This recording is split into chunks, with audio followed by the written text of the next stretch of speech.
नमस्कार दोस्तों, स्वागत है गजेंद्र सर स्टडी क्लासेज में। आज हम मेमोरी के बारे में अध्ययन करेंगे और मेमोरी में मुख्यतः रैम और रोम के बारे में अध्ययन करेंगे।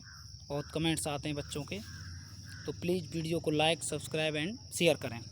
जो कंप्यूटर की जो मेमोरी है वह क्या है? इलेक्ट्रॉनिक स्थान है। कंप्यूटर की मेमोरी वह इलेक्ट्रॉनिक स्थान है जहाँ डेटा एवं निर्देश संग्रहित किए जाते हैं। हम मेमोरी को हम 3 प्रकार से बांट सकते हैं: primary, secondary and cache memory. ठीक है, प्राइमरी में एक कौन सी आती है? आंतरिक मेमोरी आती है, और द्वितीयक में एक्सटर्नल मेमोरी, बाह्य मेमोरी आती है, और तीसरी आती है कैश मेमोरी, जो सबसे हाई स्पीड मेमोरी है। तो प्राइमरी में आती हैं सभी रैम और रोम, और द्वितीयक में आती हैं चुंबकीय और ऑप्टिकल। चुंबकीय में आती हैं हार्डवेयर और फ्लॉपीज, जबकि ऑप्टिकल में सीडी और डीवीडी। तो इससे आपको जानकारी मिली होगी। अब हम जो मुख्यतः बात करेंगे, मुख्यतः जो बात करनी है हमें रैम और रोम के बारे में। तो रैम क्या है? रैम रैंडम एक्सेस मेमोरी है। रैंडम एक्सेस मेमोरी जो फुल फॉर्म है उसकी, और ये क्या है? प्राइमरी मेमोरी है। तो रैम को कंप्यूटर की अस्थायी या नासवान मेमोरी भी कहा जाता है। ऐसी नासवान अस्थायी मेमोरी, यह एक ऐसी मेमोरी है जिसमें डेटा तब तक उपस्थित रहता है जब तक कंप्यूटर में विद्युत प्रवाह चालू रहता है, लाइट आती रहती है, जब तक ही इसमें डेटा उपस्थित है। अर्थात कंप्यूटर बंद होते ही इसमें उपस्थित डेटा समाप्त हो जाता है। इसीलिए इसको क्या कहते हैं? हम नासवान मेमोरी। इस मेमोरी में सूचनाएं व डेटा लिखा व पढ़ा जा सकता है, इसलिए इसे रीड एंड राइट मेमोरी भी कहा जाता है। रैम में सूचनाएं रो व कॉलम के रूप में लिखी जाती हैं, वह कहीं से भी प्राप्त की जा सकती हैं। ये कैसी होती है? 2 प्रकार की होती है, स्टैटिक रैम और डायनेमिक रैम। स्टैटिक रैम क्या है? इसमें सूचना स्थायी रूप से संग्रहित होती हैं। ये थोड़ी महंगी पर विश्वसनीय मेमोरी होती है। इसमें ट्रांजिस्टर का उपयोग किया जाता है। इसे बार बार रिफ्रेश करने की आवश्यकता नहीं होती है। तो ये हुई स्टैटिक रैम। इसमें डायनेमिक रैम में क्या है?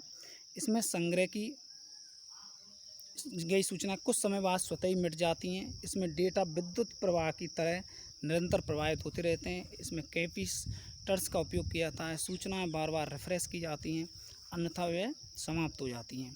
अब आती है आपकी रोम। रीड इसे कहते हैं हम, इसकी फुल फॉर्म में बार बार एग्जाम पूछी जाती है, रीड एंड ओनली मेमोरी। इस मेमोरी में लिखी गई सूचनाएं प्रोसेसर द्वारा केवल पढ़ी जा सकती हैं। इसमें सूचनाएं कंप्यूटर निर्माण के दौरान ही निर्माता द्वारा स्थायी रूप से लिख दी जाती हैं। जो कंप्यूटर का निर्माण होता है तो निर्माता द्वारा क्या लिख दी जाती हैं? स्थायी रूप से लिख दी जाती हैं। ये स्थायी या गैर नाशवान मेमोरी है। इसका नष्ट नहीं होता है डेटा, कि लाइट चली गई साहब, डेटा नष्ट हो गया। ये विद्युत प्रवाह समाप्त होने पर भी नष्ट नहीं होती है।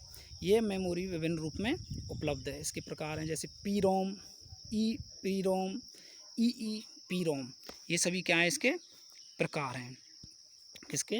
मेमोरी के। ठीक है, तो अब हम बात करते हैं पी रोम के। इसे कहते हैं प्रोग्रामेबल रीड ओनली मेमोरी। इस मेमोरी में केवल एक बार ही प्रोग्राम लिखा जाता है और उसे अनेक बार पढ़ा जा सकता है। इसे कहते हैं हम पी रोम। अब आता है ई पी रोम।